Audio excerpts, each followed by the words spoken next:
बेशक कीती खिदमत जुंदे जे ना मापिया दी मोया टोग रचाण दा की फायदा पहला कोल बैके दुखड़ा फुलिया नहीं पिछों रोण कर लाउण दा की फायदा साह हुंदिया ओ साह हुंदिया भुख ना प्यास पुछी पिछों देगा चढ़ाउण दा की फायदा ओ यारो जिदे ते मापे ना राजी होवें ओदा मक्के वल जान दा की फायदा। बाबा जी मतलब दी गरज दी दुनिया है यार बेली सज्जन दिलों कोई नहीं बनदा ते जिस वेले बंदे ते बनदियां ने सारे छड़ के दौड़ जांदे ने वाह भाई वाह ते गैन गरज जाई नहीं मर्ज कोई सबे अपनी गर्ज नू लोड़ देनी गर्ज वास्ते लड़न परा सके मां बाप दा साक तरोड़ देनी भाई वाह गर्ज वास्ते देसू परदेस जावण ओ बीवी बच्चों दा साथ व छोड़ देनी ते गर्ज पै जांदी जद हाकमानू हथ अदनियां दे अगे जोड़ देनी ओ बिना गर्ज दे कोई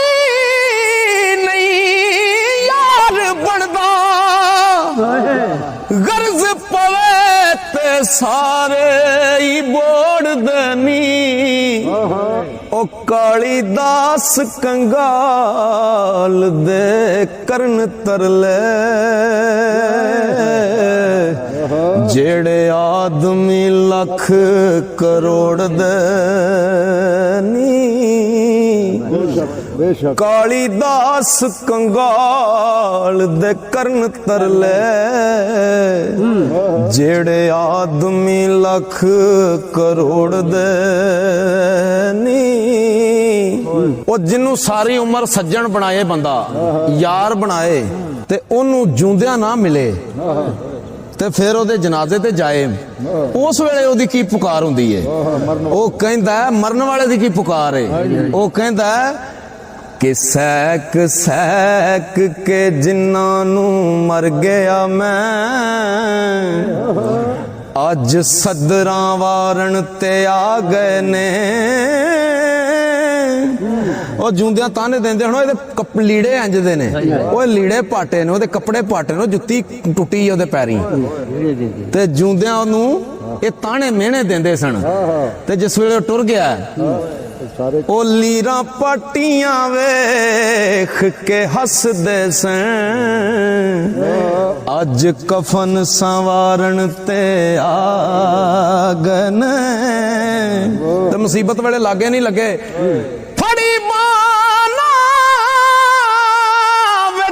मुसीबतां दे ओ कबर विच उतारन ते आ गए ने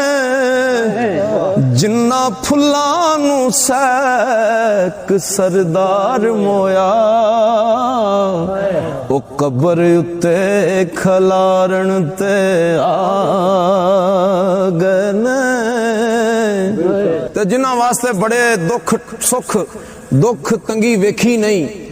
ते साथ दिता ओही एंड ते साथ छड़ जान ते फिर बंदे दे दिल चों की हाय निकलदी है कि करीबी समझ के जिन्ना दे करीब होया करीबी समझ के ओ जिन्ना नू बड़ा ही अपना समझिया ते उन्ना ही दगा दे दिता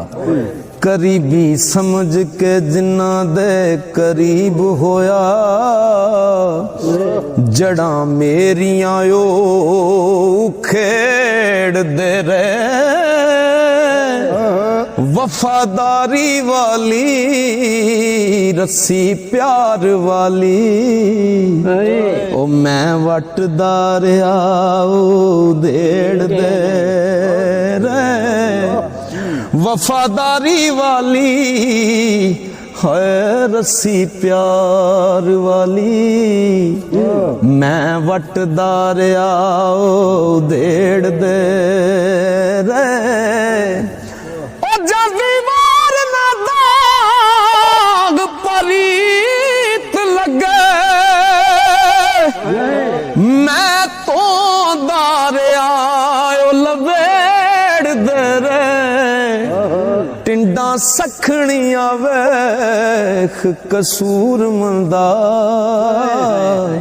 ਐਵੇਂ ਖੂਹ ਖਿਆਲਾਂ ਦੇ ਗੇੜਦੇ ਰੇ ਉਹ ਟਿੰਡਾਂ ਸਖਣੀਆਂ ਵੇਖ ਕਸੂਰ ਮੰਦਾ ਐਵੇਂ ਖੂਹ ਖਿਆਲਾਂ ਦੇ ਗੇੜਦੇ ਰੇ ਸੁੱਤਾ ਉੱਠ ਕੇ कोई नहीं खुश हुंदा बड़े सुते जगा के वेखे आए कुत्ते जया नहीं वफादार डिठा ओ टुकर सुक्का भी पा के वेखे आए घर मालिक दा हरगिज नहीं छड़दा ओ बड़ी वार तरा के वेखे आए तोता जदों भी छड़िए उड़ जांदा ते कईयां चूरियां पा के वेखे आए क्यों लाला जी इंज नहीं गल ओ घर मालिक दा हरगिज नहीं छड़दा बड़ी वार तरा के वेखे आए लाला जी तोता जदों भी छड़िए उड़ जांदा लाला जी तोता जदों भी छड़िए उड़ जांदा ते कईयां चूरियां पा के वेखिया ते डंग मारना कदे नहीं सप रहिंदा कईयां दुध पिया के वेखिया ओ बिना मतलब कोई नहीं यार बनदा बड़े यार बना के वेखिया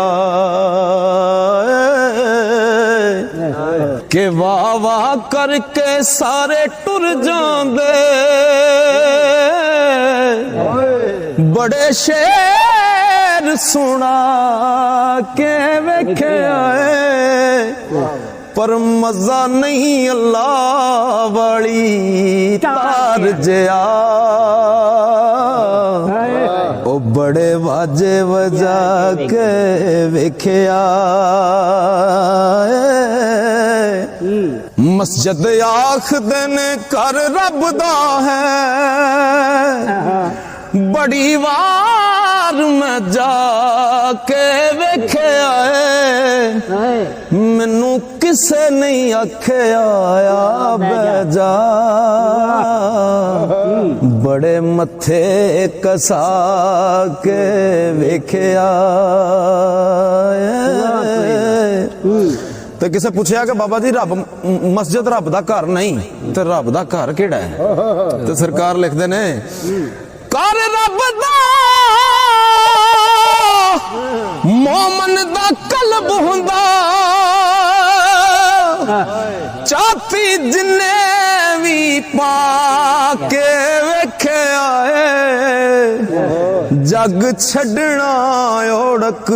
ਕਸੂਰ ਮੰਦਾ ਬੜੀ ਉਮਰ ਹੰਡਾ ਕੇ ਵੇਖਿਆ ਕਿਸੇ ਬਾਬਾ ਜੀ ਨੂੰ ਹਾਲ ਪੁੱਛਿਆ ਜਿਵੇਂ ਲਾਲਾ ਜੀ ਮੈਂ ਤੁਹਾਨੂੰ ਪੁੱਛਾਂ ਕੀ ਹਾਲ ਹੈ ਹਾਂਜੀ ਹਾਂਜੀ ਤੇ ਬਾਬਾ ਜੀ ਹਰਾਂ ਹਾਲ ਆਪਣਾ ਦੱਸਿਆ ਕਿ ਦੁੱਖ ਵੇਖ ਕੇ ਆਪਣੀ ਜ਼ਿੰਦਗੀ ਦੇ ਪਤਾ ਤੇ ਉਹਨੂੰ ਹੁੰਦਾ ਜਿਹਨੂੰ ਲੱਗੀ ਹੁੰਦੀ ਹੈ ਦੁੱਖ ਵੇਖ ਕੇ ਆਪਣੀ ਜ਼ਿੰਦਗੀ ਦੇ ਤੇ ਕਰਾਂ ਕੀ ਹੁਣ ਮਰ ਨਹੀਂ ਜਾਣ ਹੁੰਦਾ ਕੁਝ ਅਫਸੋਸ ਨਹੀਂ ਲਿਖੇ ਆਪਣੇ ਤੇ ਬਾਝੋਂ ਕਿਸਮਤਾਂ ਸੁੱਖ ਨਹੀਂ ਪਾਣ ਹੁੰਦਾ ਉਹ ਡਾਡਾ ਨੇ ਗੁਬਾਰ ਵਿਰਾਨ ਦੁਨੀਆ ਇਥੋਂ ਸੁੱਕਿਆ ਲੰਘ ਨਹੀਂ ਜਾਣ ਹੁੰਦਾ ਰਹਿੰਦੀ ਚੁੱਪ ਵੀ ਨਹੀਂ ਕਸੂਰ ਮਦਾ ਤੇ ਨਹੀਂ ਆਪਣਾ ਹਾਲ ਸੁਣਾਣ ਹੁੰਦਾ ਬਾਬਾ ਜੀ ਯਾਰੀਆਂ ਲਾਣੀਆਂ ਸੌਖੀਆਂ ਨਹੀਂ ਜੀਮ ਜਿਸ ਦਰਖਤ ਦਾ ਫਲ ਖਾਈਏ ਉਹ ਸੁੱਕ ਜਾਵੇ ਉਹਨੂੰ ਵੱਡੀਏ ਨਾ ਉਹ ਜਿੰਨੂੰ ਯਾਰ ਕਹੀਏ ਉਹਦੇ ਨਾਲ ਰਹੀਏ ਤੇ ਜੱਗ ਦੇ ਤਾਨੇ ਪਿਛਾਂ ਹਟੀਏ ਨਾ ਜਦੋਂ ਪੰਡ ਪ੍ਰੇਮ ਦੀ ਚਾਹ ਲਈਏ ਲੱਗੇ ਪਾਰ ਪਾਵੇਂ ਉਹਨੂੰ ਛੱਡੀਏ ਨਾ ਮੁਹੰਮਦ ਬੂਟਿਆ ਮਿਲੇ ਜੇ ਯਾਰ ਰਸੂਲੀ ਝੂਟਾ ਝੂਟ ਲਈਏ ਪਿਛਾਂ ਹਟੀਏ ਨਾ ਕਿ ਜਿਹੜੇ ਕਹਿੰਦੇ ਸੀ ਮਰਾਂਗੇ ਨਾਲ ਤੇਰੇ ਅੱਜ ਉਹਨਾਂ ਵੀ ਬਾਜ਼ੀਆਂ ਹਾਰੀਆਂ ਨੀ ਜਿਹੜੇ ਤਰਸਦੇ ਸਨ ਸਾਨੂੰ ਦਿਨੇ ਰਾਤੀ ਅੱਜ ਉਹਨਾਂ ਵੀ ਬਾਰੀਆਂ ਮਾਰੀਆਂ ਨੀ ਉਹ ਜਦੋਂ ਬਾਗ ਵਿੱਚ ਖਜ਼ਾਨੇ ਵਾਲ ਖੋਲੇ ਪੰਛੀ ਉੱਡ ਗਏ ਮਾਰ ਉਡਾਰੀਆਂ ਨੀ ਮੁਹੰਮਦ ਬੂਟਿਆ ਝੂਠਾਈ ਜਗ ਸਾਰਾ ਉਹ ਕਮਲੀ ਵਾਲੇ ਦੀਆਂ ਸੱਚੀਆਂ ਯਾਰੀਆਂ ਨੇ ਕਾਫ ਕੱਖਾਂ ਦੀਆਂ ਕੁੱਲੀਆਂ ਰੈਣ ਖਲੀਆਂ ਚੂਨੇ ਗੱਚ ਹਵੇਲੀਆਂ ਟਹਿੰਦੀਆਂ ਨੀ ਵੇਲੇ ਔਖੜੇ ਸੌਖੜੇ ਲੰਘ ਜਾਂਦੇ ਗੱਲਾਂ ਯਾਦ ਸੱਜਣਾ ਦੀਆਂ ਰਹਿੰਦੀਆਂ ਨੇ ਲਾਲੇ ਦੀਆਂ ਯਾਦ ਰਹਿੰਦੀਆਂ ਉਹ ਜਦੋਂ ਮਲਕਲ ਮੌਤ ਦਾ ਪਵੇ ਫੇਰਾ ਮੈਦੀਆਂ ਹੱਥਾਂ ਤੇ ਲੱਗੀਆਂ ਰਹਿੰਦੀਆਂ ਨੀ ਮੁਹੰਮਦ ਬੂਟਿਆ ਉਦੋਂ ਮਾਪੇ ਯਾਦ ਆਵਣ ਤੇ ਜਦੋਂ ਗਲ ਮੁਸੀਬਤਾਂ ਪੈਂਦੀਆਂ ਨੀ ਮਾਪਿਆਂ ਦੀ ਜਿਉਂਦਿਆਂ ਖਿਦਮਤ ਕਰ ਲਓ। ਠੀਕ ਹੈ। ਉਹਨਾਂ ਦੇ ਜਾਣ ਤੋਂ ਬਾਅਦ ਉਹਨਾਂ ਦੇ ਖਤਮਾਂ ਤੇ ਆਲਾ ਤੋਂ ਆਲਾ ਚੀਜ਼ਾਂ ਰੱਖਣੀਆਂ ਚਾਹੀਦੀਆਂ ਨੇ, ਲੇਕਿਨ ਸਭ ਤੋਂ ਅੱਛਾ ਅਮਲ ਹੈ ਕਿ ਉਹਨਾਂ ਨੂੰ ਜਿਉਂਦਿਆਂ ਉਹ ਚੀਜ਼ਾਂ ਖਵਾਈਆਂ ਜਾਣ। ਬੇਸ਼ੱਕ। ਕਿਉਂ ਲਾਲਾ ਜੀ? ਉਹਨਾਂ ਨੂੰ ਉਹ ਜਿਉਂਦਿਆਂ ਖਵਾਈਆਂ ਜਾਣ। ਤੇ ਕੀਤੀ ਖਿਦਮਤ ਜਿਉਂਦਿਆਂ ਜੇ ਨਾ ਮਾਪਿਆਂ ਦੀ, ਮੋਇਆ ਟੋਗ ਰਚਾਣ ਦਾ ਕੀ ਫਾਇਦਾ? ਪਹਿਲਾਂ ਕੋਲ ਬਹਿ ਕੇ ਦੁਖੜਾ ਫੁੱਲਿਆ ਨਹੀਂ, ਪਿੱਛੋਂ ਰੋਣ ਕਰ ਲਾਉਣ ਦਾ ਕੀ ਫਾਇਦਾ? ਸਾਹ ਹੁੰਦਿਆਂ ਉਹ ਸਾਹ ਹੁੰਦਿਆਂ ਭੁੱਖ ਨਾ ਪਿਆਸ ਪੁੱਛੀ, ਪਿੱਛੋਂ ਦੇਗਾ ਚੜਾਉਣ ਦਾ ਕੀ ਫਾਇਦਾ? ਓ ਯਾਰੋ ਜਿੱਦੇ ਤੇ ਮਾਪੇ ਨਾ ਰਾਜ਼ੀ ਹੋਵਣ, ਉਹਦਾ ਮੱਕੇ ਵੱਲ ਜਾਣ ਦਾ ਕੀ ਫਾਇਦਾ? ਉਹ ਕਾਵਾਂ ਦੇ ਕਦੇ ਮੋਰ ਨਹੀਂ ਬਣਦੇ, ਭਾਵੇਂ ਮੋਰਾਂ ਦੇ ਪਰ ਲਾਈਏ, ਗਧਾ ਘੋੜਾ ਕਦੇ ਹੋ ਨਹੀਂ ਸਕਦਾ, ਉਹ ਭਾਵੇਂ ਰੇਸਾਂ ਵਿੱਚ ਦੁੜਾਈਏ। ਅਨਾਸ ਦਾ ਖਾ ਹੋ ਨਹੀਂ ਸਕਦਾ, ਉਹ ਭਾਵੇਂ ਰਗੜ ਮਮੀਰੇ ਪਾਈਏ। ਅਲੀਬਾਜ ਕਿਸੇ ਨੂੰ ਈਮਾਨ ਨਹੀਂ ਮਿਲਣਾ, ਉਹ ਭਾਵੇਂ ਮੱਕੇ ਜਾ ਦਫਨਾ।